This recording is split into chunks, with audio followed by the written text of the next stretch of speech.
90+ my tuition app 5 മുതൽ +2 വരെയുള്ള Kerala syllabus പഠിക്കുന്ന കുട്ടികൾക്ക് ഇപ്പോൾ വീട്ടിലിരുന്ന് ട്യൂഷൻ പഠിക്കാം. Hello, good evening.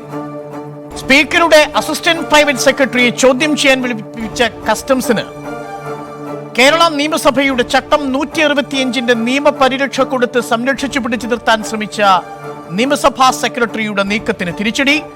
കസ്റ്റംസിന്റെ രൂക്ഷ വിമർശനം.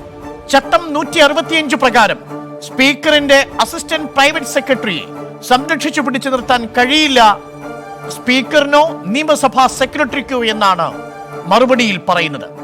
ചട്ടം 165 കുറ്റവാളികളെ സംരക്ഷിക്കാനുള്ളതല്ല എന്ന രൂക്ഷ ഭാഷയിലാണ് കസ്റ്റംസിന്റെ പ്രതികരണം. എൻകൗണ്ടർ പരിശോധിക്കുന്നു ഈ വിഷയം. സ്വാഗതം.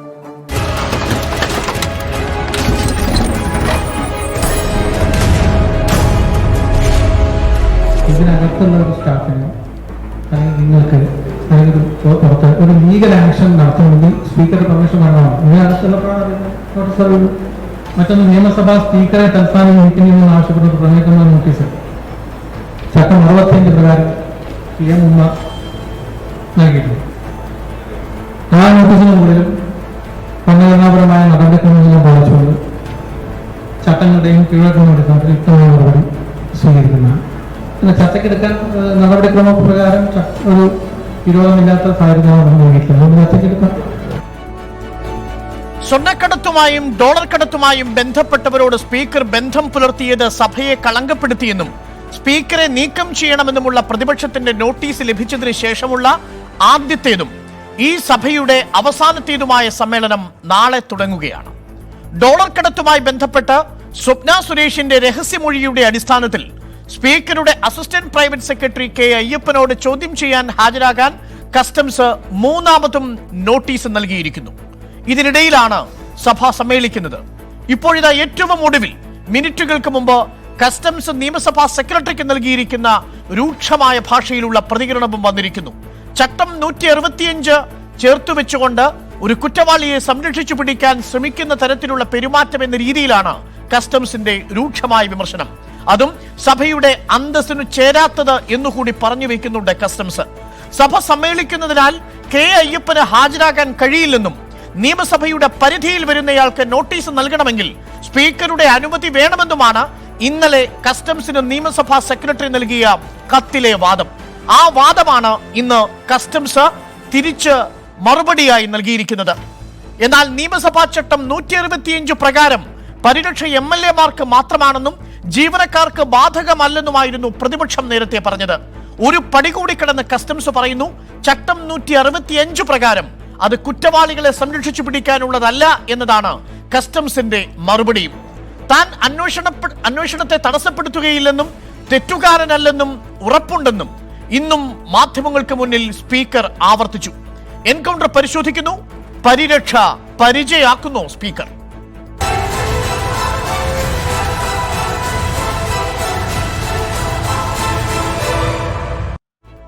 ചർച്ചയിൽ അതിഥികളായി CPIM നേതാവ് A. Sampath, KPCC secretary BRM Shafeer, BJP സംസ്ഥാന സെക്രട്ടറി പ്രകാശ് ബാബു, ഇടത് നിരീക്ഷകൻ ഡോക്ടർ പ്രേംകുമാർ എന്നിവർ. ആദ്യം CPIM നേതാവ് A. സമ്പത്തിലേക്ക്. സമ്പത്ത്, മുഖ്യമന്ത്രിയുടെ അഡീഷണൽ പ്രൈവറ്റ് സെക്രട്ടറിയെ ചോദ്യം ചെയ്യാൻ വിളിപ്പിക്കുന്ന ഘട്ടത്തിൽ ആദ്യഘട്ടത്തിൽ അദ്ദേഹം അസുഖബാധിതനാവുന്നു. പിന്നീട് അനാരോഗ്യം ചൂണ്ടിക്കാണിച്ചുകൊണ്ട് ആശുപത്രിയിൽ പ്രവേശിപ്പിച്ച് അതിൻ്റെ പരിച ഉപയോഗിച്ച് പ്രതിരോധിക്കാൻ ശ്രമിക്കുന്നു. പിന്നീട് വീണ്ടും ഒടുവിൽ തുടർച്ചയായ ചോദ്യം ചെയ്യലിന് വേണ്ടിയുള്ള നോട്ടീസ് നൽകുന്നതിലൂടെ ഒടുവിൽ ഹാജരാകുന്നു. ഇപ്പോഴത്തെ സ്പീക്കറിന്റെ പ്രൈവറ്റ് സെക്രട്ടറി അസിസ്റ്റന്റ് പ്രൈവറ്റ് സെക്രട്ടറിയുടെ കാര്യത്തിലും സമാനമായ ഒരു ഒളിച്ചുകളി നടക്കുന്നു എന്നാണ് പ്രതിപക്ഷത്തിന്റെ ആരോപണം. ഇന്നിപ്പോൾ കസ്റ്റംസ് കൊടുത്തിരിക്കുന്ന ഭാഷ യഥാർത്ഥത്തിൽ ഈ നിയമസഭയെ അവഹേളിക്കാൻ ശ്രമിച്ചത് ഇന്നലെ നിയമസഭാ സെക്രട്ടറി കൊടുത്ത കത്താണ് എന്ന തരത്തിലാണ്. കുറ്റവാളികളെ സംരക്ഷിച്ചു പിടിക്കാനുള്ളതല്ല നിയമസഭയുടെ ചട്ടങ്ങളെന്ന് കസ്റ്റംസ് നിയമസഭാ സെക്രട്ടറിക്ക് കൊടുത്തിരിക്കുന്ന കത്തിൽ പറയുകയാണ്. ഈ സഭയുടെ അന്തസ്സിനെ ഈ സ്പീക്കർ കളങ്കപ്പെടുത്തിയോ? അപ്പോൾ ഡോക്ടർ അരുൺ, നമ്മുടെ നിയമസഭയുടെ അതിൻ്റെ കാലാവധി തീരുന്നതിന് മുമ്പുള്ള ഏറ്റവും ഒടുവിലത്തെ സമ്മേളനമാണ് എന്നുള്ളത് കൊണ്ട് ഇന്ന് പല മാധ്യമങ്ങളിലും വന്ന വാർത്ത പോലെ തന്നെ ഈ ഒരുപാട് അമിട്ടുകൾ ഇങ്ങനെ പൊട്ടിക്കാനും അത്തരത്തിലുള്ള ശബ്ദകോലാഹലങ്ങളെല്ലാം ഉണ്ടാകാൻ സാധ്യതയുള്ള ഒരു സമ്മേളനമായിരിക്കും.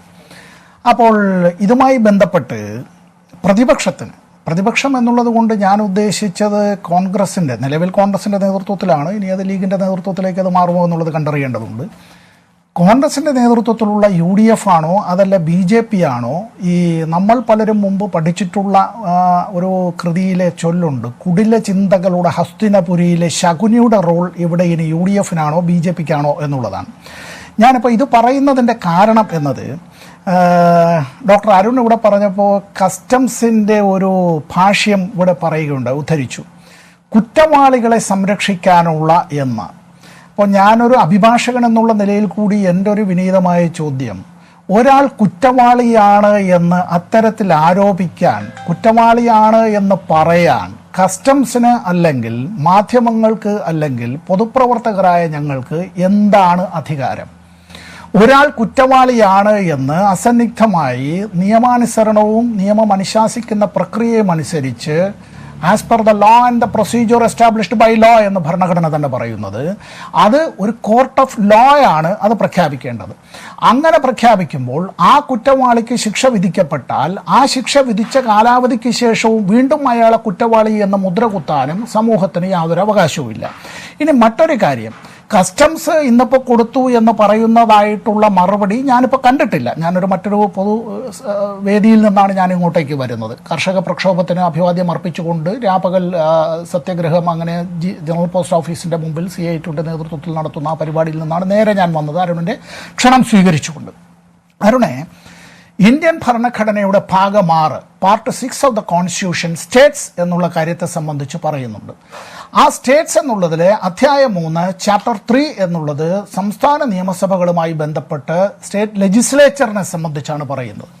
സ്റ്റേറ്റ് ലെജിസ്ലേച്ചർ എന്നുള്ളതിനകത്ത് ആർട്ടിക്കിൾസ് അനുച്ഛേദം 178 മുതൽ 187 വരെയുള്ള അനുച്ഛേദങ്ങൾ ഇങ്ങനെ മറുപടി അയച്ച കസ്റ്റംസ് ഉദ്യോഗസ്ഥരുണ്ടെങ്കിൽ അവർ കൂടി ഒന്ന് വായിക്കേണ്ടതുണ്ട്. Officers of the state legislature എന്നുള്ള ചില കാര്യങ്ങളെ സംബന്ധിച്ച് പറയുന്നുണ്ട്.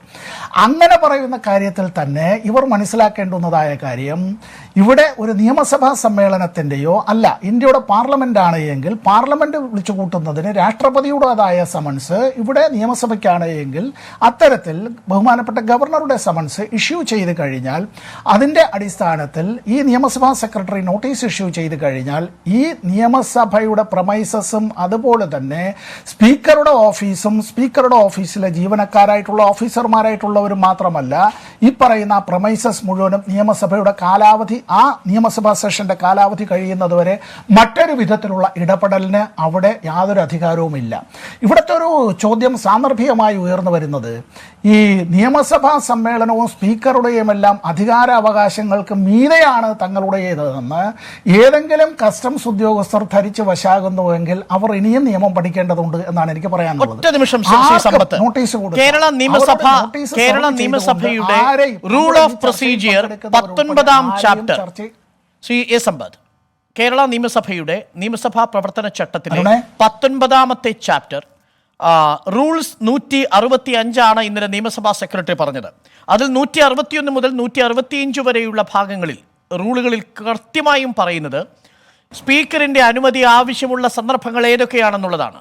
അതിൽ ആദ്യത്തെ 2 എണ്ണം MLA-മാരുടെ കാര്യത്തിൽ പറയുന്നു. ബാക്കിയുള്ള കാര്യത്തിൽ പറയുന്നത് നോക്കൂ, സർവീസ് ഓഫ് ലീഗൽ പ്രോസസ് എന്ന ഭാഗത്ത് ഈ ചട്ടം 165 പറയുന്നു, a legal process civil or criminal shall not be served within the presence of assembly without obtaining the permission of the speaker. സ്പീക്കറുടെ അനുമതി ഇല്ലാതെ സഭയുടെ, വേണമെങ്കിൽ നമുക്കത് MLA ഹോസ്റ്റൽ എന്ന് കൂടി വ്യാഖ്യാനിക്കാം, MLA ഹോസ്റ്റലിൻ്റെയോ സഭയുടെയോ പരിസരത്ത് ഇത്തരത്തിലുള്ളൊരു നോട്ടീസ് സെർവ് ചെയ്യാൻ കഴിയില്ല എന്നാണ്. ഇവിടെ സ്പീക്കറുടെ അസിസ്റ്റന്റ് പ്രൈവറ്റ് സെക്രട്ടറിയായ അയ്യപ്പന് ഈ കസ്റ്റംസ് നോട്ടീസ് സെർവ് ചെയ്തിരിക്കുന്നത് വാട്സപ്പ് വഴിയും SMS വഴിയും ഇമെയിൽ വഴിയുമാണ്. ഈ ഘട്ടത്തിന് ഇങ്ങനെ ഈ രീതിയിൽ ഇലക്ട്രോണിക് വഴിയായി നോട്ടീസ് സെർവ് ചെയ്യുന്നതിന് ചട്ടം 165 ഈ പറയുന്ന 19-ാമത്തെ ചാപ്റ്ററോ ഒരു പരിരക്ഷയും നൽകുന്നില്ലല്ലോ ശ്രീ സമ്പത്ത്. അപ്പോൾ പിന്നെ എന്തിനാണ് നിയമസഭാ സെക്രട്ടറി ഇങ്ങനെ ഒരു ചട്ടത്തിന്റെ പരിരക്ഷയുണ്ടെന്ന് കസ്റ്റംസിനോട് കത്തെഴുതിയത്? ഡോക്ടർ അരുണേ, എന്നോട് ഞാൻ സമയം അധികം എടുക്കുകയാണെങ്കിൽ ഡോക്ടർ അരുൺ ദയവായി ഇടപെട്ടോളുക. ഇക്കാര്യത്തിൽ സംബന്ധിച്ച് ഞാനൊരു രാഷ്ട്രീയമായ ആരോപണ പ്രത്യാരോപണത്തിനല്ല ഞാൻ ഇരിക്കുന്നത്. എൻ്റെ 2 ചങ്ങാതിമാർക്കും അവർക്ക് അർഹമായ ആ സമയം അവർക്ക് ലഭിക്കുകയും വേണം. ഇവിടെ ഇനി അയ്യപ്പനല്ല, ഇനി ആരായിരുന്നാലും, ഇനി സാക്ഷാൽ ദൈവം തമ്പുരാനെന്ന് തന്നെ വെച്ചോളൂ അത്തരത്തിൽ വിശ്വാസമുള്ളവർക്ക്, ഇപ്പറയുന്ന നിയമാനുസരണമുള്ള നോട്ടീസ് നൽകുമ്പോൾ അതിന് പരിപാലിക്കേണ്ടതായ, അതിന് അനുവർത്തിക്കേണ്ടതായ ചില ചിട്ടവട്ടങ്ങളുണ്ട്. ഇപ്പോൾ ഡോക്ടർ അരുൺ തന്നെ പറഞ്ഞതിൽ നോട്ടീസ് സെർവ് ചെയ്യുന്നത് എന്ന് പറയുമ്പോൾ നോട്ടീസ് സെർവ് ചെയ്യുന്നത് നമ്മൾ ഇത്തരത്തിൽ ഏതെങ്കിലും ഒരു കടലാസിൽ നൽകുന്നതായ നോട്ടീസ് മാത്രമല്ല. നോട്ടീസ് എന്നുള്ളതിന് കോടതികൾ നൽകിയിട്ടുള്ള വ്യാഖ്യാനങ്ങളിൽ ഇലക്ട്രോണിക് മീഡിയ മുഖാന്തരമുള്ളതും നോട്ടീസ് തന്നെയാണ്. അത്തരത്തിൽ നോട്ടീസ് നൽകുന്നു എന്ന് പറയുമ്പോൾ ഏതെങ്കിലും അത്തരത്തിലുള്ള ഒരു ഉദ്യോഗസ്ഥൻ നിയമസഭയുടെ സമൻസ് ഇഷ്യൂ ചെയ്തതിന് ശേഷം, ഇനി സ്പീക്കറുടെ അഡീഷണൽ പ്രൈവറ്റ് സെക്രട്ടറി തന്നെ ആവട്ടെ, അത്തരത്തിലുള്ള ഒരാളിന് നൽകുന്നതിന് മുമ്പ് സ്പീക്കറുടെ ഓഫീസിന്റെ അനുമതി വാങ്ങുക എന്നുള്ളത് റൂൾ 165 ഓഫ് കേരള നിയമസഭയുടെ, ആ കേരള നിയമസഭയുടെ ചട്ടം 165 അനുസരിച്ച് വരുന്നത്, ഞാൻ ഈ ചർച്ചയുടെ തുടക്കത്തിൽ പറഞ്ഞ പരിപാവനമായ ഇന്ത്യൻ ഭരണഘടന ഒരു സംസ്ഥാന നിയമസഭയ്ക്കും സ്പീക്കർക്കും നൽകിയിട്ടുള്ള അധികാരാവകാശങ്ങൾ ഉപയോഗിച്ചുകൊണ്ടാണ് നമ്മുടെ ചട്ടം ഫ്രെയിം ചെയ്തിട്ടുള്ളത്. ആ ചട്ടത്തെ വ്യാഖ്യാനിക്കുമ്പോൾ അതിന് ദുർവ്യാഖ്യാനം നൽകുന്നതിനും ഞാനാണ് അധികാരി എന്ന്, അത് എൻഫോഴ്സ്മെന്റ് ആയാലും അതല്ല ഇനി ഒരു പക്ഷേ കസ്റ്റംസ് ആയാലും അവർക്കാർക്കും അത്തരത്തിലുള്ള അധികാരാവകാശങ്ങളില്ല. ഇത് ഒരു നിയമസഭയുടെ അല്ലാതെ നിയമസഭയുടെ ഏജൻസിയും ഒരു സംസ്ഥാന നിയമസഭയുടെ സ്പീക്കറും തമ്മിലുള്ള തർക്കമായി ഒരിക്കലും മാറാൻ പാടില്ല. നിയമസഭയുടെ പ്രിമൈസിലല്ലാതെ കാര്യം ഈ അയ്യപ്പന്റെ വീട്ടിലേക്ക് ഒരു നോട്ടീസ് കൊടുക്കുന്നതിന് നിലവിലുള്ള ഈ ചട്ടപ്രകാരം അത് തടസ്സമാണോ? ഇന്നിപ്പോ കസ്റ്റംസ് 3ാമത്തെ നോട്ടീസ് സെർവ് ചെയ്തിരിക്കുന്നത് അയ്യപ്പന്റെ വീട്ടിലേക്കുള്ള മേൽവിലാസത്തിലാണ്. ആ അയ്യപ്പന്റെ വീട്ടിലെ അയ്യപ്പന് പരിരക്ഷയില്ലല്ലോ ഈ സ്പീക്കറുടെ. അതാണ് കസ്റ്റംസ് ചോദിക്കുന്നത്.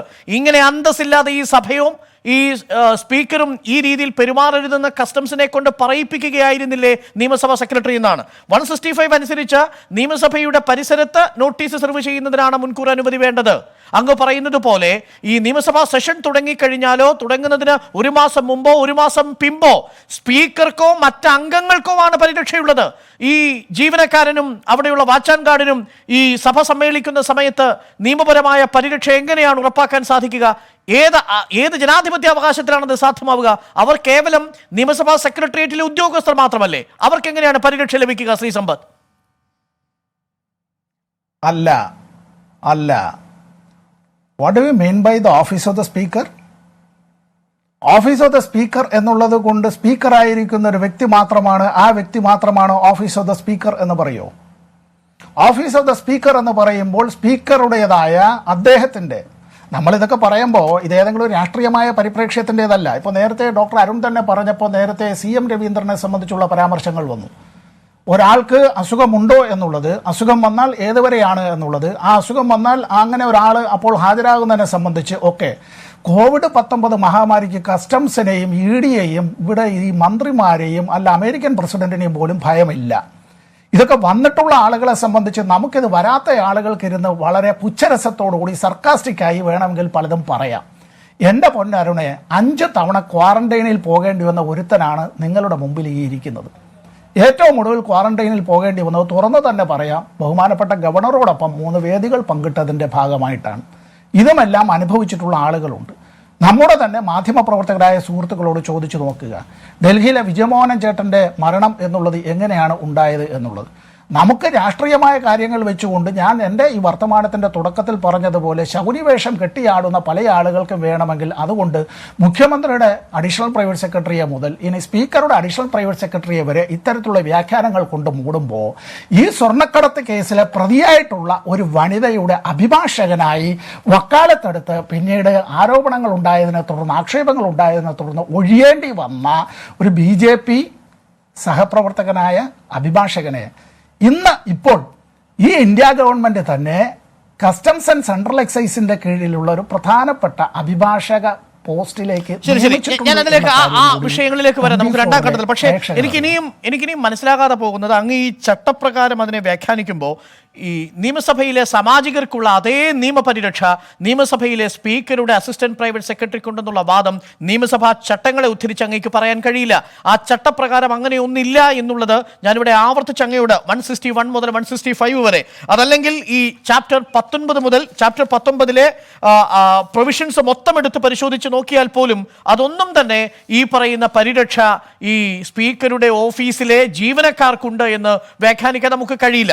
അങ്ങ് എങ്ങനെയാണത് വ്യാഖ്യാനിക്കുന്നത് ഇനിയും എനിക്ക് മനസ്സിലാവുന്നില്ല. അങ്ങ് നിരന്തരം പറയുന്നത് ഈ ഓഫീസർക്ക് പരിരക്ഷയുണ്ട് എന്നാണ്. അത് നിയമസഭയുടെ ഹാളിൽ, നിയമസഭയുടെ പരിസരത്ത് എന്ന് വളരെ കൃത്യമായി 165 പറയുന്നു. A legal process shall not be served within the precincts of the assembly without obtaining the permission of the speaker. അവിടെയാണ് ആവർത്തിച്ച് കസ്റ്റംസ് ചോദിക്കുന്നത്. വീട്ടിൽ കൊണ്ട് നോട്ടീസ് കൊടുത്താൽ കുഴപ്പമുണ്ടോ? വാട്സപ്പ് വഴി അയച്ച കുഴപ്പം വേണോ? പെർമിഷൻ വേണോ? ഇമെയിൽ വഴി അയച്ച പെർമിഷൻ വേണോ? വേണ്ട എന്നാണ് ചട്ടം പറയുന്നത്. വേണമെന്ന് പറയുന്നതേ ഇല്ല. ഏത് ചട്ടപ്രകാരമാണ് ശ്രീ പറയുന്നു വേണം? ഏത് ചട്ടപ്രകാരം? അഭിപ്രായം മാത്രമല്ല, വേണം. ഏത് ചട്ടപ്രകാരം? ഞാൻ നേരത്തെ ഡോക്ടർ അരുണേ, ചട്ടമല്ല, ഇന്ത്യൻ ഭരണഘടന അനുസരിച്ച് അങ്ങനെ രൂപീകരിക്കപ്പെട്ടിട്ടുള്ള ചട്ടമാണ് ഇത് എന്നുള്ളത് കൊണ്ട് ഈ ചർച്ചയിൽ പങ്കെടുക്കുമ്പോൾ അരുൺ തന്നെ ഞാൻ പറഞ്ഞ ചാപ്റ്റർ 6 ഈ പറയുന്ന ആർട്ടിക്കിൾസ് ഒന്ന് വായിച്ചിട്ട് ബാക്കി പറയുക. അല്ലല്ല, ഈ കുറെ ഉണ്ട്. നമ്മുടെ 1 മണിക്കൂർ ചർച്ച കൊണ്ട് തീരുന്നതല്ല അത്. ഞാൻ ഒരു നിമിഷം ഞാൻ അങ്ങനെയൊക്കെ തിരിച്ചു വരാം. BRM ഷഫീർ, ഇത് ചട്ടമല്ല, ഇന്ത്യൻ ഭരണഘടന കൊടുത്തിരിക്കുന്ന പരിരക്ഷയാണ് നിയമസഭയുടെ speaker, assistant private secretary, Ayyappan ഉള്ളത് എന്നാണ് സമ്പത്തിന്റെ വാദം. ചട്ടമൊക്കെ പോയി ഭരണഘടനയുടെ സ്പീക്കർക്കുള്ള അധികാരത്തെ കുറിച്ചാണ് ഞാൻ പറഞ്ഞത്. അങ്ങനെ വ്യാഖ്യാനിക്കരുത്. അല്ലല്ല, സംശയം അങ്ങനെ. അരുണിന് പറയാനുള്ളത് അരുണിന് പറയാം. അരുണിന്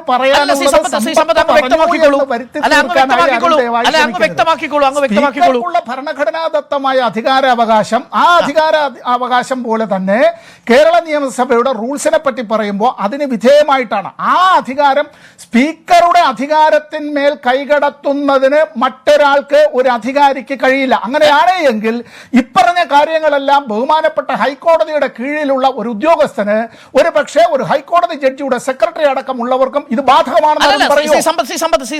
ഈ സ്പീക്കറുടെ അസിസ്റ്റന്റ് പ്രൈവറ്റ് സെക്രട്ടറിക്ക് കസ്റ്റംസിന് നോട്ടീസ് കൊടുക്കണമെങ്കിൽ എന്താണ് ചെയ്യേണ്ടത്? വീട്ടിൽ ഒരു നോട്ടീസ് സെർവ് ചെയ്യണമെങ്കിൽ എന്താണ് ചെയ്യേണ്ടത്? അങ്ങനൊന്ന് വ്യക്തമായി പറയൂ. വ്യക്തമായി പറയാം. ആദ്യം ബഹുമാനപ്പെട്ട സ്പീക്കറുടെ അനുമതി തേടണം. അനുവാദമല്ല, അനുവാദം എന്നത് പരിഭാഷയാണ് മലയാളത്തിൽ. The officer concerned should get the prior permission of the honorable speaker. അതിനുശേഷം വേണം മറ്റു നടപടികളിലേക്ക് കിടക്കാൻ. ഏത് ആർട്ടിക്കിൾ പ്രകാരം? ഒന്നുകൂടി അങ്ങൊന്ന് പറയൂ. ഞാൻ പാർട്ട് 6 ഓഫ് ദ കോൺസ്റ്റിറ്റ്യൂഷൻ പറഞ്ഞു. സ്റ്റേറ്റ്സിനെ സംബന്ധിച്ചുള്ളത് ചാപ്റ്റർ 3 എന്നുള്ളത് സ്റ്റേറ്റ് ലെജിസ്ലേച്ചേഴ്സിനെ സംബന്ധിച്ചാണ്, സംസ്ഥാന നിയമസഭകളെ കുറിച്ചാണ് എന്നുള്ളത് ഞാൻ പറഞ്ഞു. ഓഫീസേഴ്സ് ഓഫ് ദ ലെജിസ്ലേച്ചറിനെ കുറിച്ച് ഞാൻ പറഞ്ഞു. ആർട്ടിക്കിൾ 172 to 187 സംബന്ധിച്ച് പറഞ്ഞു. ഇത്രയും അഡീഷണൽ പ്രൈവറ്റ് സെക്രട്ടറിക്ക് നോട്ടീസ് വ്യാഖ്യാനിച്ചു കളയരുത്. ഇൻവെസ്റ്റിഗേറ്റിംഗ് ഏജൻസികളുടെ നോട്ടീസ്, ഇൻവെസ്റ്റിഗേറ്റിംഗ് ഓഫീസറുടെ നോട്ടീസ്, ഇൻവെസ്റ്റിഗേറ്റിംഗ് ഓഫീസറുടെ നോട്ടീസ് ഇൻവെസ്റ്റിഗേറ്റിംഗ് ഓഫീസറുടെ നോട്ടീസ് നിയമസഭയിലെ ഒരു ഉദ്യോഗസ്ഥന് സെർവ് ചെയ്യുന്നതിന് സ്പീക്കറുടെ മുൻകൂർ അനുമതി ആവശ്യമുണ്ട്, നിയമസഭാ പരിസരത്തല്ലാതെ എന്ന് പറയുന്ന ആർട്ടിക്കിൾ ഏതാണ്? അരുണേ, നിയമസഭാ സെക്രട്ടേറിയറ്റിലെ ജീവനക്കാർക്ക് നോട്ടീസ് നൽകുന്നതിന് ഇന്ത്യൻ ഭരണഘടന, അത്രയ്ക്ക് ഇന്ത്യൻ ഭരണഘടനയെ കൊണ്ടുവന്ന് കളയരുത്. ഞാനിത് പറഞ്ഞത് ഇന്ത്യൻ ഭരണഘടന നമ്മുടെ ചോദ്യം അതാണ്. സ്പീക്കറുടെ അധികാരവും കേരള നിയമസഭ ഇല്ല. അരുൺ എത്ര എന്നെ അങ്ങനെ വഴിതെറ്റിക്കാമെന്ന് വിചാരിച്ചാലും ഞാൻ അതിൽ നിന്ന് കടുകിട മാറാൻ പോകുന്നില്ല. ഇതൊരു രാഷ്ട്രീയമായ ചർച്ചയല്ല. It's the constitution. The constitution is the holy Bible of the land. അവിടെ നിന്ന് കിട്ടിയ ഒരു അധികാരം നിയമസഭയുടെ സ്പീക്കർക്ക്, കേരള നിയമസഭ ആ ഭരണഘടന നൽകിയ അധികാരം ഉപയോഗിച്ച് പാസാക്കിയ കേരള നിയമസഭാ ചട്ടങ്ങൾ, ആ ചട്ടത്തിന്റെ അതാണ് എന്റെ കണ്ടൻഷൻ. ആ ചട്ടത്തിൽ അതില്ല എന്നുള്ളതാണ്. ഞാൻ അതിലേക്ക് തിരിച്ചു വരാം. BRM ഷഫീർ, സമ്പത്ത് പറയുന്നത് പ്രകാരം ഇന്ത്യൻ ഭരണഘടനയുടെയും കേരള നിയമസഭയുടെ ചട്ടപ്രകാരവും അങ്ങനെ ഒരു അധികാരം സ്പീക്കർക്കുണ്ട്. ഈ നിയമസഭയുടെ പരിസരത്തല്ലാതെ മറ്റെവിടെ വെച്ചാണെങ്കിൽ പോലും നിയമസഭയിൽ ഒരു ഉദ്യോഗസ്ഥനും ഒരു ഏജൻസിക്കും നോട്ടീസ് സെർവ് ചെയ്യാൻ കഴിയില്ല എന്നാണോ നിങ്ങളും ധരിച്ചിരിക്കുന്നത്? BRM ഷഫീർ, മുൻകൂർ അനുമതിയില്ലാതെ. അല്ല, ഞാനും ബഹുമാനായ ഞാനും ബഹുമാനായ സമ്പത്തും ഒരേ കോടതിയിൽ പ്രാക്ടീസ് ചെയ്യുന്നവരാണ്, തിരുവനന്തപുരത്ത് വഞ്ചൂര് പ്രാക്ടീസ് ചെയ്യുന്നവരാണ്. അദ്ദേഹം എത്ര തന്ത്രപൂർവ്വമാണ് ഭരണഘടനയെയും അതുപോലെ റൂൾസ് ഓഫ് പ്രാക്ടീസിനെയൊക്കെ വ്യാഖ്യാനിക്കാൻ ശ്രമിച്ച് പരാജയപ്പെടുന്നത് എന്നുള്ളത് ഡോക്ടർ അരുൺ കണ്ടല്ലോ.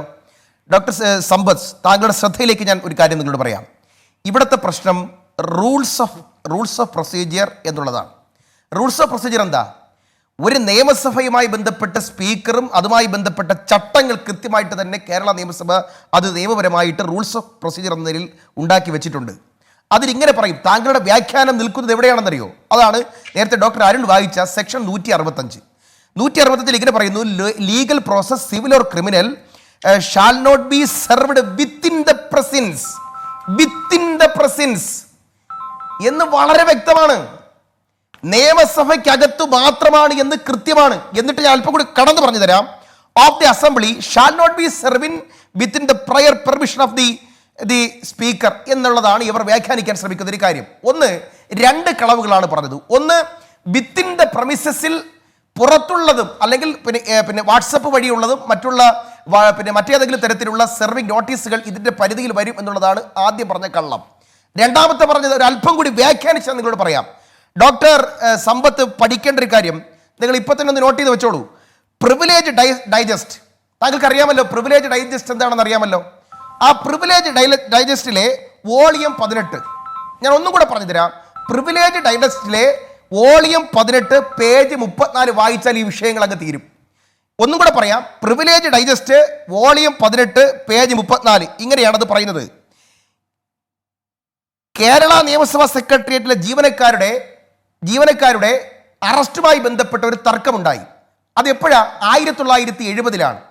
സഖാവ് സി അച്യുതമേനോൻ കേരളത്തിലെ മുഖ്യമന്ത്രിയായിരിക്കുന്ന സന്ദർഭത്തിൽ അന്ന് NGO യൂണിയനും അസോസിയേഷനും ഉണ്ടായിട്ടില്ല. നിയമസഭാ ജീവനക്കാരായ EN Muraleedharan, S Shankar, PV Rajkumar എന്നിങ്ങനെയുള്ള ആളുകൾ സമരത്തിൽ പങ്കെടുത്തിട്ട് സെക്രട്ടേറിയറ്റിന്റെ നിയമസഭയുടെ പ്രമിസസിനകത്തേക്ക് വരുമ്പോൾ അവിടെ വെച്ച് അറസ്റ്റ് ചെയ്തതുമായി ബന്ധപ്പെട്ട് ഒരു സബ്മിഷൻ വന്നു. അവിടെയാണ് ആദ്യമായി ഈ ക്വസ്റ്റ്യൻ ഓഫ് ലോ റൈസ് ചെയ്യപ്പെടുന്നത്. എങ്ങനെയാ? അവർക്ക് ഈ നിയമസഭയ്ക്കകത്തെ ജീവനക്കാർക്ക് ആ ജീവനക്കാരുടെ അറസ്റ്റും നോട്ടീസുമായ ഇഷ്യൂ നിയമസഭയുടെ പ്രിമിസിസിനകത്ത് ബാധകമാണോ എന്നുള്ളതായിരുന്നു ചോദ്യം. ആ ചോദ്യത്തിന് കൊടുത്ത മറുപടി എന്താണെന്നറിയോ? ആ ചോദ്യത്തിന് കൊടുത്ത മറുപടി സ്പീക്കർ കൊടുത്ത റൂളിംഗ് താങ്കൾക്ക് പ്രീസിഡന്റ് ആയിട്ടുണ്ട്, അഥവാ താങ്കൾക്ക് റെഫർ ചെയ്യാവുന്ന ഒരു പ്രീസിഡന്റ് ആയിട്ട് അത് അപ്പോൾ നിൽപ്പുണ്ട്. അന്നത്തെ സ്പീക്കർ പറഞ്ഞു, ഇവിടെ പ്രിവിലേജിന്റെ പ്രശ്നം ഉദിക്കുന്നില്ല.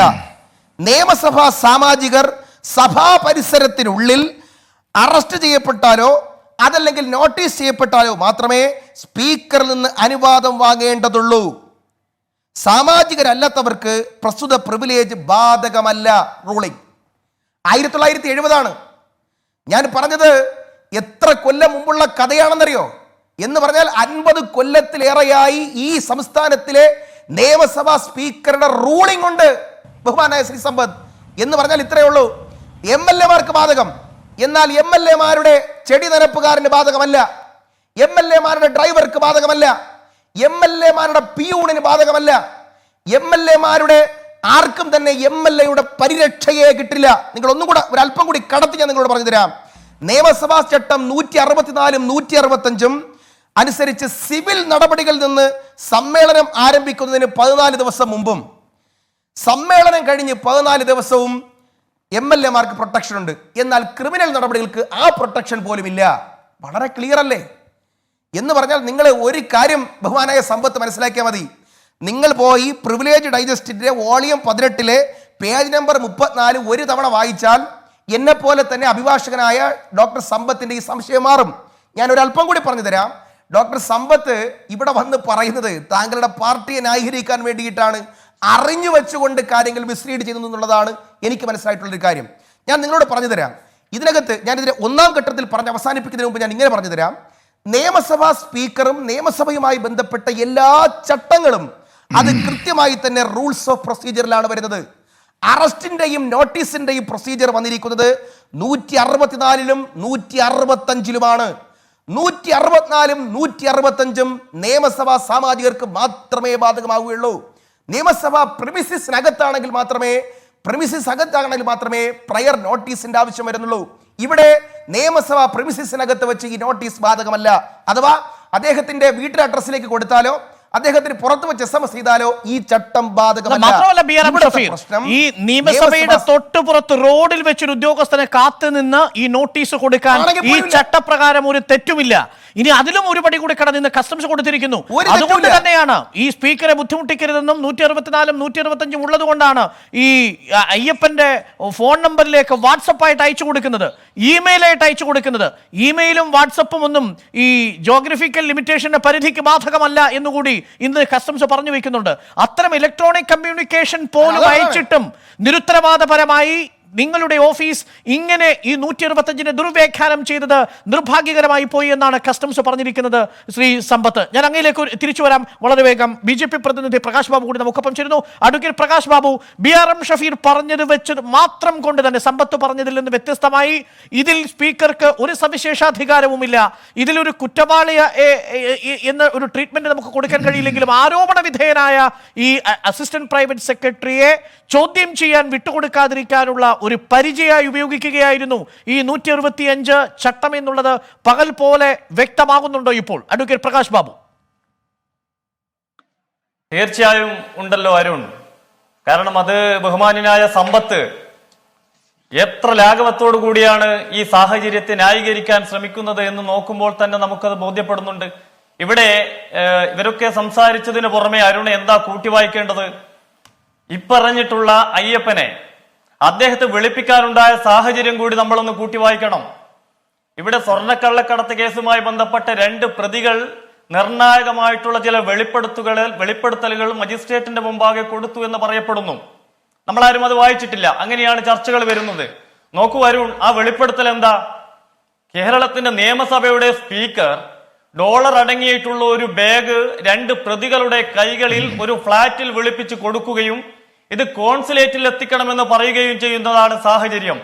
അത്തരത്തിൽ അതീവ ഗുരുതരമായിട്ടുള്ള ഒരു ആരോപണം, രാജ്യസുരക്ഷയെ തന്നെ ബാധിക്കുന്ന ഒരു ആരോപണം കേരളത്തിന്റെ സ്പീക്കറെ സംബന്ധിച്ച് ഉയരുമ്പോൾ സ്വാഭാവികമായിട്ടും അദ്ദേഹം നിഷ്കളങ്കനാണെങ്കിൽ, നിരപരാധിയാണെങ്കിൽ ആ സാഹചര്യത്തിൽ അദ്ദേഹത്തിന്റെ നിരപരാധിത്വം തെളിയിക്കാനുള്ള ഒരു അല്പമെങ്കിലും ഒരു പരിശ്രമം അദ്ദേഹത്തിന്റെ ഭാഗത്തുനിന്ന് ഉണ്ടാവില്ലേ? പകരം അദ്ദേഹം എന്താ ഇവിടെ കാട്ടിക്കൂട്ടിയിട്ടുള്ളത്? ഒരു ഭാഗത്ത് ചട്ടങ്ങളുടെയും നിയമങ്ങളുടെയും ഒക്കെ തന്നെ വിവിധ വ്യാഖ്യാനങ്ങളിലൂടെ നിയമവ്യവസ്ഥിതിയെ ഒരു ഭാഗത്തുകൂടി വെല്ലുവിളിക്കുന്നു.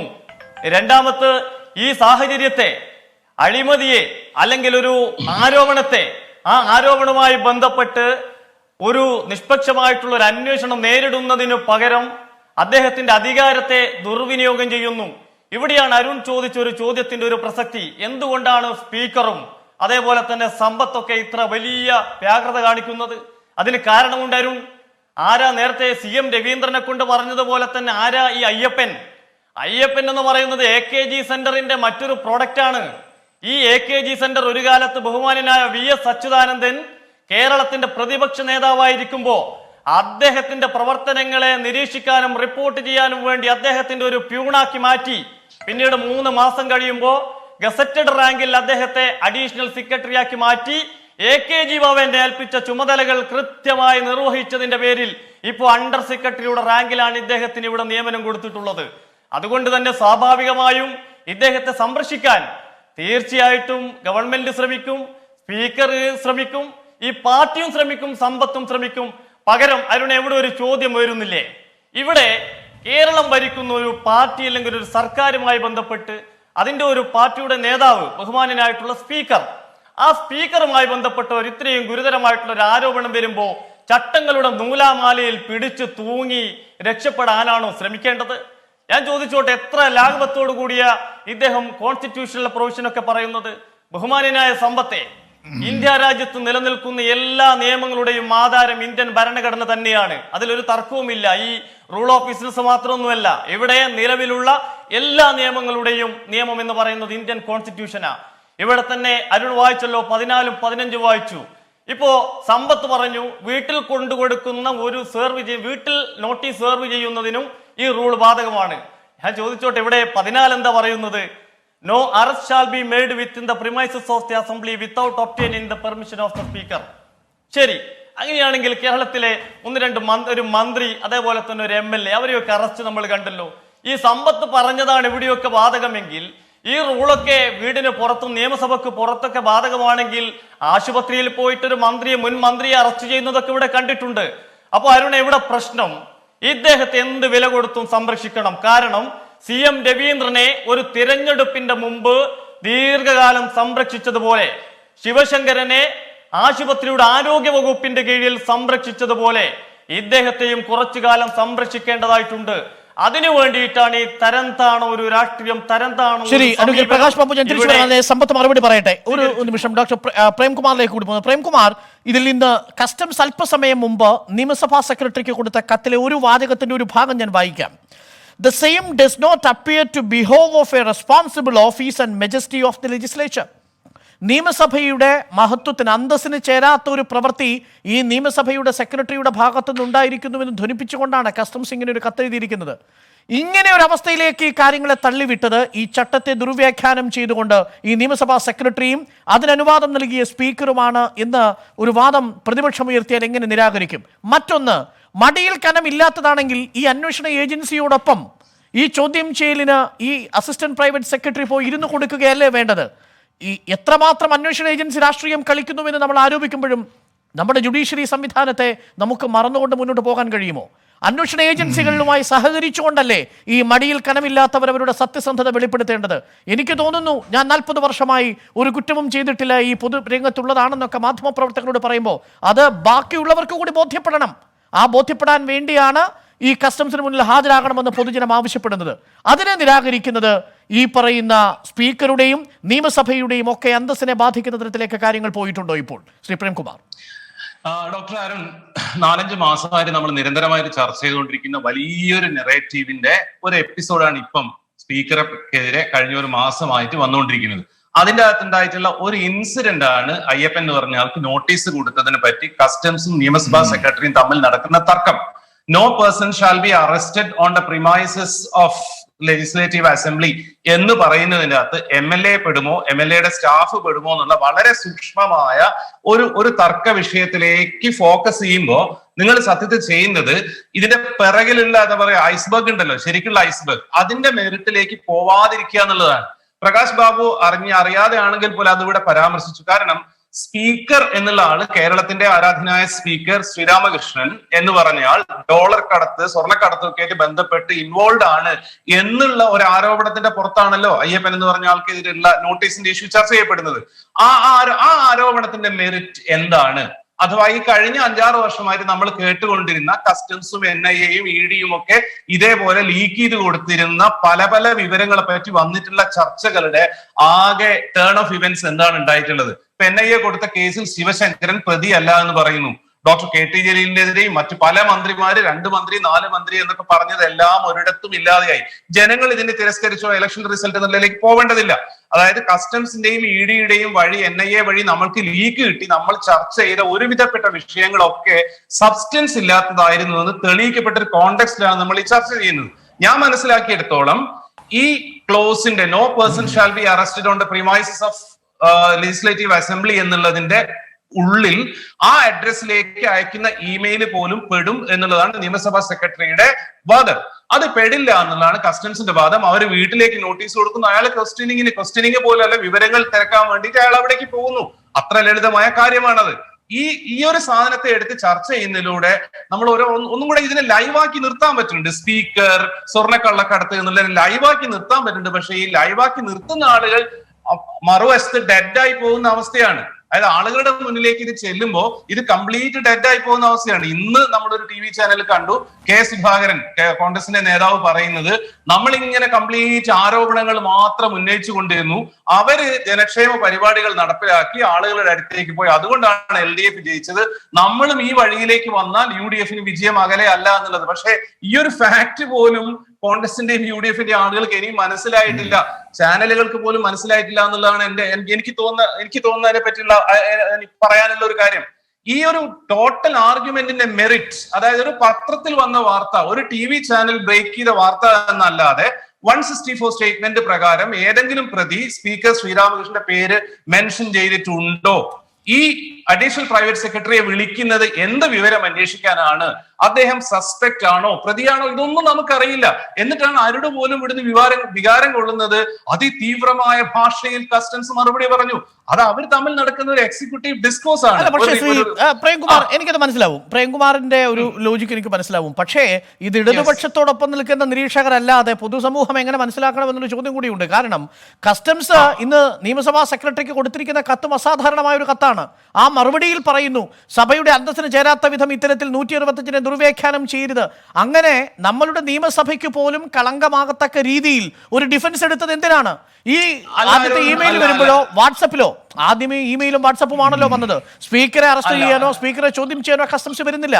പക്ഷെ കസ്റ്റംസിന്റെ ഈ സ്പീക്കറുടെ അസിസ്റ്റന്റ് പ്രൈവറ്റ് സെക്രട്ടറിക്ക് ഈ ചില വിവരങ്ങൾ ആരായാനുണ്ട് എന്ന് പറഞ്ഞുകൊണ്ടൊരു വാട്സപ്പ് മെസ്സേജ് വരുന്നു. ആദ്യഘട്ടത്തിൽ അദ്ദേഹം പറയുന്നത് എന്താണ്? ഞാൻ എത്തിക്കൊള്ളാം രാവിലെ 10 മണിക്കെന്ന് പറയുന്നു. 10 മണിയായിട്ടും കാണാത്ത സമയത്ത് വീണ്ടും അദ്ദേഹത്തിന് അടുത്ത മെയിൽ കൊടുക്കുന്ന സമയത്താണ് അദ്ദേഹം പറയുന്നത് ഇന്ന് വരാൻ കഴിയില്ല, ഓഫീസിന്റെ അനുമതി വാങ്ങണം എന്ന് രണ്ടാമത് പറയുന്നു. ഇനി ഓഫീസ് അനുമതി വാങ്ങി, ഓഫീസ് അനുമതി വാങ്ങാൻ വേണ്ടിയിട്ട് അദ്ദേഹം പോകുന്നു. രണ്ടാമത്തെ കത്ത് കൊടുത്തു കഴിയുമ്പോൾ അപ്പോഴാണ് നിയമസഭാ സെക്രട്ടറി തന്നെ കത്തെഴുതുന്നത്. നിയമസഭാ സമ്മേളനം നടക്കുന്നത് കൊണ്ട് തിരക്കായതിന് ഹാജരാവാൻ കഴിയില്ല. എത്ര തിരക്കാണെങ്കിലും കസ്റ്റംസിന് ഈ ഡോളർ കടത്ത്, റിവേഴ്സ് ഹവാല ഇതിൽ ഉണ്ട് എന്നൊരു രഹസ്യമൊഴി കിട്ടിയിട്ടുണ്ടോ എന്ന് എനിക്കറിയില്ല പ്രേംകുമാർ. പക്ഷെ അങ്ങനെ കിട്ടിയിട്ടുണ്ടെങ്കിൽ കസ്റ്റംസ് ഉത്തരവാദിത്തപ്പെട്ട ഏജൻസിയാണ്. നിങ്ങൾക്ക് ഇഡിയെ കുറ്റം പറയാം, ഈ ഒരു പരിധി വരെ ബാക്കിയുള്ള അന്വേഷണ ഏജൻസിയെ പറയാം. പക്ഷെ കസ്റ്റംസിന്റെ കാര്യത്തിലോ, കസ്റ്റംസ് കൃത്യമായ നിയമത്തിന്റെ അടിസ്ഥാനത്തിൽ പ്രവർത്തിക്കുന്ന ഒരു ഏജൻസിയാണ്. എല്ലാ സ്ഥാപനങ്ങളും അങ്ങനെയാണെങ്കിലും കസ്റ്റംസിന്റെ കാര്യത്തിലെങ്കിലും നമ്മൾ ഇത്തരത്തിലുള്ള ഒരു ഒളിച്ചുകളി അവസാനിപ്പിക്കേണ്ടതല്ലേ എന്നതാണ് എന്റെ ചോദ്യം. ഈ ഡോളർ കടത്തിന് മുമ്പിൽ പോകട്ടെ. അല്ല, അതിലൊരു പ്രിവിലേജിന്റെ കൃത്യമായ പ്രശ്നമുണ്ട്. കാരണം നിയമസഭാ സെക്രട്ടറിയും സ്പീക്കറുടെ ഓഫീസും അഡ്വക്കേറ്റ് എ സമ്പത്തും ഇവിടെ ഇന്റർപ്രറ്റ് ചെയ്യുന്നത് പോലെ സ്പീക്കറുടെ ഓഫീസ് എന്ന് പറയുന്ന ഡെഫിനിഷന്റെ അകത്ത് സ്പീക്കറുടെ ഓഫീസിലെ സ്റ്റാഫിനും കൂടെ ഈ പ്രിവിലേജ് ഉണ്ടെങ്കിൽ അത് പ്രിസർവ് പ്രിവിലേജ് ഇല്ല. എനിക്ക് അതാണ് സമ്പത്തിനോട് ചോദിക്കാനുള്ളത്. ഷഫീർ വ്യക്തമാക്കിയതോടുകൂടി ആ പ്രധാനപ്പെട്ട സ്പീക്കറുടെ റൂളിംഗ് കൂടി ഈ ഘട്ടത്തിലുണ്ട്. വളരെ കൃത്യമായി ഒരു സംശയം ഈ 187 ആർട്ടിക്കിൾ പ്രകാരം, നേരത്തെ സമ്പത്ത് പറഞ്ഞ ആർട്ടിക്കിൾ 187 പ്രകാരം സെക്രട്ടേറിയറ്റ് ഓഫ് സ്റ്റേറ്റ് ലെജിസ്ലേച്ചറിൽ പ്രത്യേക സവിശേഷാധികാരം സ്പീക്കർക്ക് കൽപ്പിച്ചു കൊടുക്കുന്നില്ല. അതിനെ ഉപജീവിച്ചുകൊണ്ടുണ്ടാക്കിയ കേരളത്തിലെ നിയമസഭാ ചട്ടം 164 165 സ്പീക്കറിന് ഈ നിയമസഭയുടെ ഈ പെർമിസിൽ അല്ലാതെ മറ്റൊരിടത്തും മുൻകൂർ അനുമതി നൽകാനുള്ള സവിശേഷ അധികാരം കൊടുക്കുന്നില്ല. വളരെ കൃത്യമാണ്. അല്ല, അങ്ങനെയാണ് ഞാൻ അരുണിനോട് ഒരു ചോദ്യം ചോദിച്ചോട്ടെ. അങ്ങനെയാണെങ്കിൽ കസ്റ്റംസിന്റെ റിപ്ലൈ എന്താവണമായിരുന്നു? നിങ്ങൾക്ക് ഇങ്ങനെ യാതൊരു അവകാശവുമില്ല, ഞങ്ങൾ ഈ അഡ്രസ്സിൽ തന്നെ നോട്ടീസ് സെർവ് ചെയ്യുന്നു എന്നല്ലേ പറയുന്നത്? എക്സാക്ട്ലി അങ്ങനെ തന്നെയാണ് കസ്റ്റംസ് കൊടുത്തിരിക്കുന്ന മറുപടി. കസ്റ്റംസ് കൊടുത്തിരിക്കുന്ന മറുപടി ഒരിക്കൽ കൂടി ഞാൻ വായിക്കാം. കസ്റ്റംസ് കൊടുത്തിരിക്കുന്നത് ദ റിജിഡ് റീഡിംഗ്, അതായത് ഈ പ്രിമൈസസിലാണ് കത്ത് കൊടുത്തിരിക്കുന്നത് എന്ന് നിങ്ങൾ ദുർവ്യാഖ്യാനം ചെയ്തു എന്ന് തന്നെയാണ് പറഞ്ഞിരിക്കുന്നത്. അങ്ങനെയല്ല. എന്നിട്ട് മൂന്നാമത് വീണ്ടും മേൽവിലാസം മാറ്റി കൊടുക്കുകയാണ്. ഇനി അത് അങ്ങനെയെങ്കിൽ അങ്ങനെ മൂന്നാമത് വീട്ടിലേക്ക് കൊടുക്കുന്നു. അതാണ് സമ്പത്ത് പറയുന്നത്. വീട്ടിലേക്ക് കൊടുക്കാൻ പറ്റില്ല. അല്ല, വീട്ടിലേക്ക് കൊടുക്കാൻ പറ്റില്ല എന്ന് സമ്പത്ത് പറഞ്ഞതിന്റെ കാര്യം എനിക്കറിയില്ല. പക്ഷേ പ്രിമൈസസ് എന്നുള്ളതിൽ ആ അഡ്രസ്സിലേക്കുള്ള ഒരു ഇമെയിൽ ബാധകമാണോ എന്നുള്ളതിനെ പറ്റി ഒരു തർക്കം നിലനിൽക്കുന്നതുകൊണ്ടാണ് കസ്റ്റംസ് റിജിഡ് റീഡിംഗ് എന്ന് പറയുന്നത്. അല്ലെങ്കിൽ അവർ ആ നോട്ടീസ് തന്നെയാണ് സെർവ് ചെയ്യുക, അത് തന്നെ റീസെർവ് ചെയ്യും. അതാ ഞാൻ പറഞ്ഞത്. അപ്പൊ അതിലൊരു ഡിസ്കഷന്റെ ഒരു പോയിന്റ് ഓഫ് ഡിബേറ്റ് അതിനകത്ത് തീരുമാനിക്കട്ടെ. ഇനി ഇങ്ങനെ ഒരു പ്രിവിലേജ് ഒരു പേഴ്സണൽ സ്റ്റാഫിന് ഉണ്ടെങ്കിൽ അത് പ്രിസർവ് ചെയ്യപ്പെടേണ്ടത്, അത് ഉയർത്തിപ്പിടിക്കപ്പെടേണ്ടത് LDFന്റെ സ്പീക്കർക്ക് മാത്രമല്ല എല്ലാ കാലത്തും നിയമസഭയ്ക്ക് വേണ്ട ഒരു സാധനമാണ്. എന്റെ അറിവ് ശരിയാണെങ്കിൽ 1970 അവിടെ സമരവുമായി ബന്ധപ്പെട്ട ഒരു ലോ ആൻഡ് ഓർഡർ ഇഷ്യൂ ഉണ്ടായപ്പോൾ പോലീസ് വന്ന് അറസ്റ്റ് ചെയ്തപ്പോഴാണ് ഇങ്ങനെ ഒരു റൂളിംഗ് നൽകിയിട്ടുള്ളത്. അത് ഞാൻ ഇടപെട്ടോട്ടെ. ഈ കത്തിനകത്ത് പറഞ്ഞിരിക്കുന്ന ഒരു വാചകം കൂടി വരുമ്പോൾ അതിനകത്ത് കാര്യങ്ങൾ വ്യക്തമാവും. കസ്റ്റംസ് പറഞ്ഞിരിക്കുന്ന കത്തിൽ any objection to such mode of service, അതായത് ഇമെയിൽ വഴിയും വാട്സപ്പ് വഴിയും അയച്ചിരിക്കുന്ന ആ communication which is strictly within the spirit of Rule 165 is not countenanced from a responsible authority by attempting to stick on rigid literal interpretation which is not envisaged under the rule എന്നാണ് customs പറയുന്നത്. ഈ ചട്ടം അങ്ങനെ ഒന്നും പറയുന്നില്ല. ഇപ്പോഴും customs പറയുന്നത് തങ്ങൾക്ക് തെറ്റുപറ്റി എന്നല്ല. ഞാൻ പറഞ്ഞത് റിജിഡ് ഇന്റർപ്രിട്ടേഷൻ എന്തിനാണ്? ഈ കസ്റ്റംസിന് മുന്നിൽ പോയി ഈ അയ്യപ്പന് പറയാനുള്ളത് പറഞ്ഞിട്ട് തിരിച്ചു വന്നാൽ പോരെ? എന്തിനാണ് ഈ അല്ല, അത് പണ്ട് നിങ്ങൾ ചോദിച്ച പോലെ ഒരു ചോദ്യമാണ്. അതായത് ED ഫയൽ ചോദിക്കുമ്പോൾ ഫയൽ ഉണ്ടെങ്കിൽ അങ്ങ് എടുത്തു കൊടുത്തുകൂടെ? അതല്ലല്ലോ. ഒരു ഓഫീസിന്റെ, ഒരു കോൺസ്റ്റിറ്റ്യൂഷണൽ ഓഫീസിന്റെ ഓണർ കീപ്പപ്പ് ചെയ്യേണ്ടത് ആ സ്ഥാപനത്തിന്റെ മേധാവിയുടെ ഉത്തരവാദിത്തമാണല്ലോ. ഡോളർ കടത്തിൽ സംശയത്തിന്റെ മുന്നിൽ നിൽക്കുന്ന ഒരു ഉദ്യോഗസ്ഥന് അത്തരം പ്രിവിലേജ് എങ്ങനെ കിട്ടും? ശ്രീ പ്രേംകുമാർ, ഞാൻ വരാം. ശ്രീ പ്രേംകുമാർ,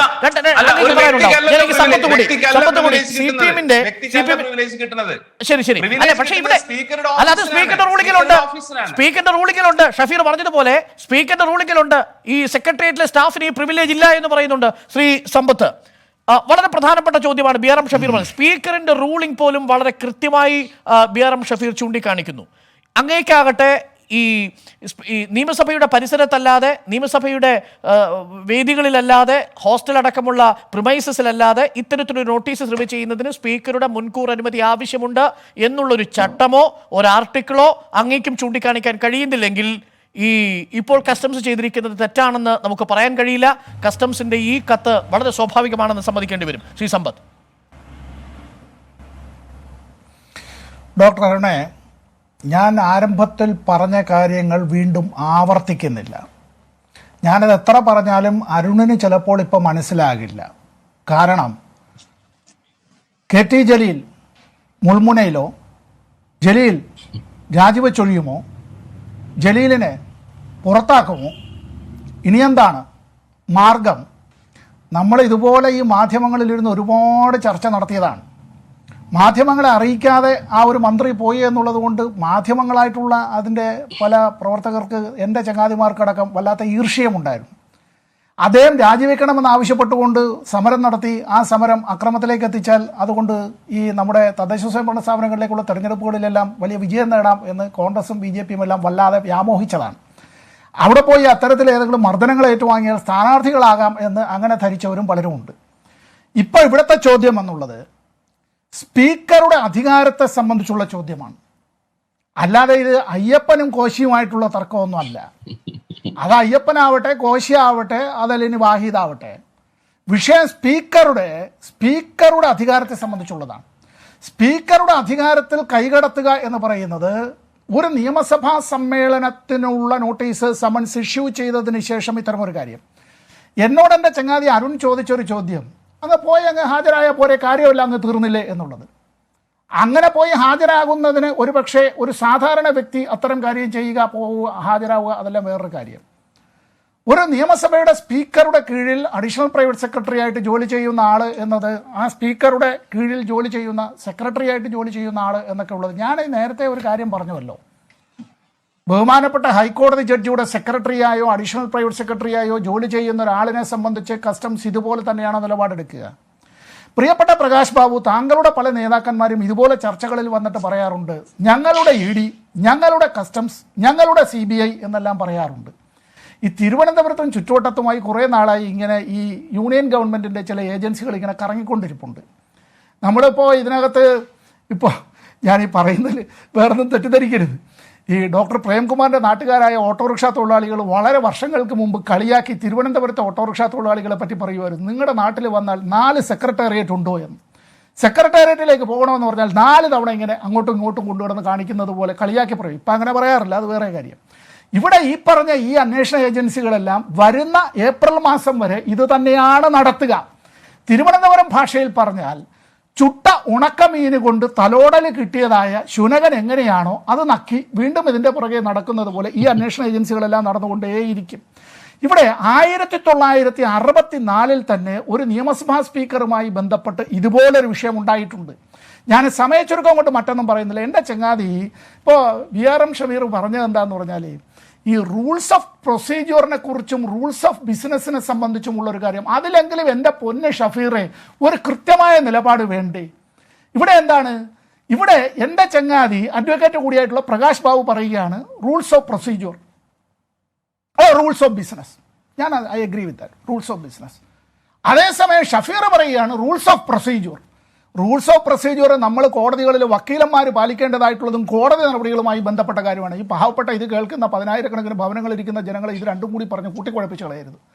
ഇത് സ്പീക്കറുടെ അധികാരത്തിന്മേലുള്ള കടന്നുകയറ്റം ഉണ്ടായാൽ അക്കാര്യത്തിൽ കൃത്യമായി പ്രതികരിക്കേണ്ടത് സ്പീക്കറുടേതായ അറിവോടുകൂടി, സമ്മതത്തോടുകൂടി, അനുമതിയോടുകൂടി നിയമസഭാ സെക്രട്ടറി ചെയ്യണം. അങ്ങനെ നിയമസഭാ സെക്രട്ടറി ചെയ്തില്ലെങ്കിൽ he will be failing in his duty എന്ന് ഞാൻ പറയും. ഇവിടെ ആരെങ്കിലും നിയമസഭാ സമ്മേളനത്തിന് വേണ്ടിയുള്ള നമ്മൾ നാളെ നിയമസഭാ സമ്മേളനം ആരംഭിക്കുകയാണ്. അതിൻ്റെ സമൻസ് ഇഷ്യൂ ചെയ്തിട്ട് ദിവസങ്ങളായി. അത് നേരത്തെ അറിഞ്ഞുകൊണ്ട് തന്നെയാണല്ലോ നേരത്തെ BJP നേതാക്കൾ മുമ്പ് ചില ചർച്ചകളിൽ ചോദിച്ചത്, നിങ്ങൾ എന്തിനാണ് അങ്ങനെയാണെങ്കിൽ ഈ കർഷക സമരവുമായി ബന്ധപ്പെട്ട് പ്രത്യേകിച്ച് ഒരു പ്രത്യേക നിയമസഭാ സമ്മേളനം വിളിച്ചു കൂട്ടുന്നത് എന്ന് പോലും ചോദിച്ചത്. വിഷയം എത്രയേ ഉള്ളൂ, ഇതുമായി ബന്ധപ്പെട്ട ആരെ വേണമെങ്കിലും ചോദ്യം ചെയ്യാം. ആ ചോദ്യം ചെയ്യുന്നതുമായി ബന്ധപ്പെട്ട് അത്തരത്തിൽ കാര്യങ്ങൾക്ക് നോട്ടീസ് കൊടുക്കലും എല്ലാം ആവാം. അത് ചെയ്യുമ്പോൾ ചില നിയമസഭകളുമായി ബന്ധപ്പെട്ട് അവിടെ അധികാരങ്ങളുള്ള സ്പീക്കറുടേത്. ഇനി പ്രമൈസസ് എന്നുള്ളതിനെ സംബന്ധിച്ചുള്ള ഇൻ്റർപ്രിട്ടേഷനാണ് എങ്കിൽ അതിൻ്റെ ഇൻ്റർപ്രിട്ടേഷൻ നിരവധി കോടതി വിധികളിൽ പലതും പറയുന്നുണ്ട്. നമ്മൾ ഈ during the course of employment എന്നൊക്കെ പറയും ഡോക്ടർ അരുണെ. During the course of employment എന്നൊക്കെ പറഞ്ഞ് വക്കീലന്മാർ പറയുമ്പോഴത്തേക്ക് ഒരു കൂരയ്ക്ക് കീഴിൽ ചെന്ന് നിന്ന് ജോലി ചെയ്ത ആ സമയത്ത് മാത്രം ഉണ്ടായ അത്യാഹിതം അപകടം എന്നല്ല അതിൻ്റെ അർത്ഥം. അതിനൊക്കെ കോടതികൾ നൽകിയിട്ടുള്ള ഒരുപാട് വ്യാഖ്യാനങ്ങളുണ്ട്. ഒരു കാരണവശാലും ഇന്ത്യ ഗവൺമെന്റിന്റെ ഒരു ഏജൻസിക്കും ഒരു സംസ്ഥാന നിയമസഭയുടെ സ്പീക്കറുടെ അധികാര അവകാശത്തിന്മേൽ കൈകടത്താൻ കഴിയില്ല. അത് ഇത്തരം കാര്യങ്ങൾ നമ്മൾ ചർച്ച ചെയ്യുമ്പോൾ അല്ല ശ്രീ സമ്പത്ത്, ഡോളർ കടത്തുമായി ബന്ധപ്പെട്ട ഒരു മുഖ്യ പ്രതി കൊഫെപ്പോസ അടക്കം ചുമത്തപ്പെട്ട് ജയിലിൽ കിടക്കുന്ന NIA പ്രതിയാക്കിയിരിക്കുന്ന ഒരു പ്രതിയുടെ രഹസ്യമൊഴിയിൽ ഇപ്രകാരത്തിലുള്ള ഡോളർ കടത്തുമായി റിവേഴ്സ് ഹവാലയുമായി ബന്ധപ്പെടുത്തിക്കൊണ്ടുള്ള ഒരു സുപ്രധാന വിവരം അന്വേഷണ ഏജൻസിക്ക് ബോധ്യമാകുമ്പോൾ അന്വേഷണ ഏജൻസിക്ക് അക്കാര്യത്തിലുള്ള സംശയം മാറ്റാൻ വേണ്ടി സ്പീക്കറുടെ അസിസ്റ്റന്റ് പ്രൈവറ്റ് സെക്രട്ടറിയെ വിളിക്കുമ്പോൾ അതിന് ഈ കസ്റ്റംസ് ഏജൻസിയുടെ അടുത്തേക്ക് പോകാതിരിക്കാൻ പറയുന്ന തൊടുന്യായത്തിന്റെ പേരല്ലല്ലോ പ്രിവിലേജ്. ഇതിൽ ഏത് പ്രിവിലേജ്, ഏത് ഘട്ടത്തിൽ, ഏത് ചട്ടം, ഏത് ആർട്ടിക്കിൾ അങ്ങ് പറഞ്ഞാലോ എനിക്ക് സമ്മതമായി. അങ്ങ് പറഞ്ഞതുപോലെ ഈ നിയമസഭ സമ്മേളിക്കുന്നതിന് 14 ദിവസം മുമ്പ്, 14 ദിവസം ശേഷം, അല്ലെങ്കിൽ 30 ദിവസം മുമ്പ് ഏതെങ്കിലും ഒരു സെക്രട്ടേറിയറ്റ് സ്റ്റാഫിന് ഈ പ്രിവിലേജ് ഉണ്ടെന്ന് ഒരു റൂളിംഗ് അങ്ങ് പറയൂ, ഒരു സ്പീക്കറുടെ റൂളിംഗ് പറയൂ. അതല്ലെങ്കിൽ നിയമസഭയുടെ ചട്ടം പറയൂ, അതല്ലെങ്കിൽ ഭരണഘടനയുടെ ആർട്ടിക്കിൾ 187ന്റെ ഉപവിഭാഗം പറയൂ. ഇതിലെവിടെയാണ്? ഒരിടത്തും പറയുന്നില്ലല്ലോ ശ്രീ സമ്പത്ത്. ഡോക്ടർ അരുണേ, ഞാൻ അങ്ങയോടുള്ള എല്ലാ ബഹുമാനത്തോടും കൂടി പറയുകയാണ്, you are tried your best to exceed the limit. ആ ലിമിറ്റ്സ് എക്സീഡ് ചെയ്യാനുള്ള വല്ലാത്തൊരു പരിശ്രമം നടത്തി. കസ്റ്റംസ് കൊടുത്ത നോട്ടീസ് എന്ന് താങ്കളുടെ കയ്യിൽ ഉള്ളതായി താങ്കൾ വായിച്ചിട്ടുള്ളതിനകത്ത് ഇങ്ങനെ ഈ മൊഴിയുമായി ബന്ധപ്പെട്ട് സ്പീക്കറുടെ പരാമർശം, ആ പേര് വന്നിട്ടുള്ളത് കൊണ്ട് സ്പീക്കറെ കുറിച്ചുള്ള വിവരങ്ങൾ അറിയാനാണ് താങ്കളെ വിളിക്കുന്നതെന്ന് പറഞ്ഞിട്ടുണ്ടോ? അതോ ഇത് ഡോക്ടർ അരുണിന്റെ വായിൽ നിന്ന് മാത്രം വന്നതാണോ? മനസ്സിലായില്ല. താങ്കളുടെ കയ്യിൽ ആ വാട്സ്ആപ്പ് മെസ്സേജിന്റെ കോപ്പി ഉണ്ട്.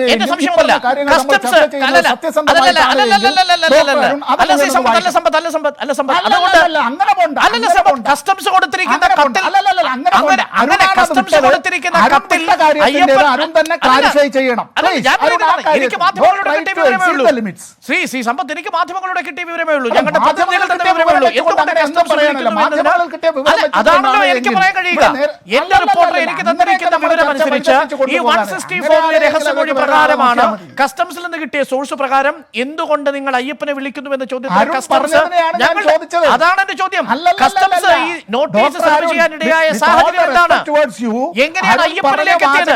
ഞാൻ ചോദിച്ചത് പൂർണ്ണ ബോധ്യത്തോടു കൂടിയാണെന്നേ ഞാൻ പറഞ്ഞത്. അല്ല ശ്രീ സമ്പത്ത്, പൂർണ്ണ ബോധ്യത്തോടു കൂടിയാണ് ഞാൻ ഈ പറയുന്നത്. എന്റെ ചോദ്യം ഇതാണ്, അല്ല എന്റെ ചോദ്യം ഇതാണ്, കസ്റ്റംസ് ചോദ്യം ചെയ്യാൻ ഒരാളെ വിളിക്കുമ്പോൾ സമ്പത്ത്, കസ്റ്റംസ് ചോദ്യം ചെയ്യാൻ ശ്രീ സമ്പത്ത്, ഈ നോട്ടീസിൽ ഈ സ്വർണ്ണക്കടത്തുമായി ഡോളർ കടത്തുമായി ബന്ധപ്പെട്ട ഈ നോട്ടീസിൽ ഡോളർ കടത്തുമായി ബന്ധപ്പെട്ട ഒരു കേസിൽ ഈ ചില സംശയങ്ങൾ ദൂരീകരിക്കുന്നതിന് വേണ്ടി ഈ സ്പീക്കറുടെ അസിസ്റ്റന്റ് പ്രൈവറ്റ് സെക്രട്ടറിയെ ചോദ്യം ചെയ്യാൻ നോട്ടീസ് സെർവ് ചെയ്തു എന്നുള്ളതല്ല എന്നാണോ അങ്ങ് പറയുന്നത്? ഡോക്ടർ അരുൺ ഇപ്പോൾ ഒരു 2 മിനിറ്റ് മുമ്പ് കുറേ കാര്യങ്ങൾ പറഞ്ഞു. ആ പറഞ്ഞത് സമയച്ചുരുക്കം കൊണ്ട് ഞാൻ അങ്ങോട്ട് കാണിക്കുന്നില്ല. ആ പറഞ്ഞതിൻ്റെ നിജസ്ഥിതി അരുൺ എന്ന് വ്യക്തമാക്കിയാൽ മതി. അരുൺ അത് വ്യക്തമാക്കിയാൽ അവിടെ നിന്നുകൊണ്ട് ഞാൻ പിന്നെ പറയാം. ഇത്രേ ഉള്ളൂ. സ്വർണ്ണക്കടത്തുമായി ബന്ധപ്പെട്ട അന്വേഷണം തുടരുന്നതിനിടയിൽ NIA പ്രതി ചേർക്കപ്പെട്ട കോഫെ പോസച്ച് പ്രതി ചേർക്കപ്പെട്ട കസ്റ്റംസ് അന്വേഷിക്കുന്ന കേസിൽ സ്വർണ്ണക്കടത്തും കഴിഞ്ഞ് ഡോളർ കടത്തുമായി ബന്ധപ്പെട്ട് നിർണായകമായൊരു രഹസ്യമൊഴി ലഭിക്കുന്നതിന്റെ പശ്ചാത്തലത്തിലാണ് അതിനുശേഷമാണ് 164 എടുത്തതിന് ശേഷമാണ് കസ്റ്റംസ് സ്പീക്കറുടെ അസിസ്റ്റന്റ് പ്രൈവറ്റ് സെക്രട്ടറിയോട് ചോദ്യം ചെയ്യലിന് ഹാജരാകാൻ ആവശ്യപ്പെടുന്നത്. ഇതാണ് കൃത്യമായും അതിന്റെ ക്രോണോളജിക്കൽ ഓർഡർ. ഇനി ഞാൻ ഓരോ ദിവസവും കൃത്യമായി സമ്പത്തിനോട് പറയണമെങ്കിലും അത് ഞാൻ പറയാം. ജൂൺ മാസം 30-ാം തീയതി പാഴ്സൽ എത്തിയത് മുതൽ ജൂലൈ മാസം 5-ാം തീയതി സംഭവിച്ചത് മുതൽ NIA കേസ് FIR ഇട്ടത് മുതൽ ഓരോ നിമിഷവും NIA വന്നത്, ED വന്നത്, കസ്റ്റംസ് വന്നത്, കസ്റ്റംസ് പ്രതി ചേർത്തത്, NIA ഏറ്റവും ഒടുവിൽ പ്രതി ചേർത്തത് 180 ദിവസത്തിന് മുമ്പിൽ പ്രതി ചേർത്തത്, അതിനു മുമ്പ് ഈ പ്രത്യേക സാമ്പത്തിക കുറ്റകൃത്യങ്ങൾ അന്വേഷിക്കുന്ന കോടതിയുടെ മുൻപാകെ പോയി 164 കൊടുത്തത്, അതിനുശേഷം വിളിപ്പിക്കുന്നത്. അതാണ് അതിന്റെ ഓർഡർ. അങ്ങനെ വരുമ്പോൾ സ്വാഭാവികമായും ഞാനും അങ്ങും ഒക്കെ ധരിക്കണം ഈ സ്വർണ്ണക്കടത്തുമായി ബന്ധപ്പെട്ട രഹസ്യമൊഴിയുടെ അടിസ്ഥാനത്തിലാണ് വിളിപ്പിച്ചിരിക്കുന്നതെന്ന്. അതല്ലെങ്കിൽ ക്ലാരിഫൈ ചെയ്യേണ്ടത് ഈ ഉദ്യോഗസ്ഥൻ പോയി ഈ കാര്യങ്ങൾ കൊടുക്കട്ടെ, എന്നിട്ട് ഈ ഉദ്യോഗസ്ഥൻ സ്പീക്കറോടോ ഉദ്യോഗസ്ഥന് വേണമെങ്കിൽ മാധ്യമങ്ങളോട് സംസാരിക്കാമല്ലോ. KT ജലീൽ സംസാരിച്ചില്ലേ മാധ്യമങ്ങളോട്? സ്പീക്കർക്ക് സംസാരിക്കാമല്ലോ. എന്നെ എന്തിനാണ് ചോദ്യം ചെയ്യാൻ വിളിപ്പിച്ചതെന്ന് പറയാമല്ലോ. എന്തിനാണ് നമ്മൾ ഇരുട്ടത്ത് നിർത്തുന്നത്?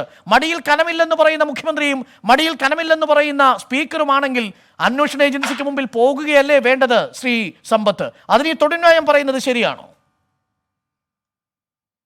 ഡോക്ടർ അരുണേ, ഞാൻ പറയുന്നതിൽ ക്ഷമിക്കണം, ഇതൊരു തൊടുന്യായോ അല്ല. ഞാൻ ഈ ചർച്ചയിൽ പറഞ്ഞതുപോലെ ഇവിടെ സ്പീക്കറുടെ ഓഫീസിനെ ഇകഴ്ത്തിക്കാണിക്കാനായി BJPയോ കോൺഗ്രസോ ലീഗോ അത്തരത്തിൽ പ്രതിപക്ഷ കക്ഷികൾ അത്തരത്തിൽ രാഷ്ട്രീയമായി ശ്രമിക്കുന്നത് അതായിക്കോട്ടെ.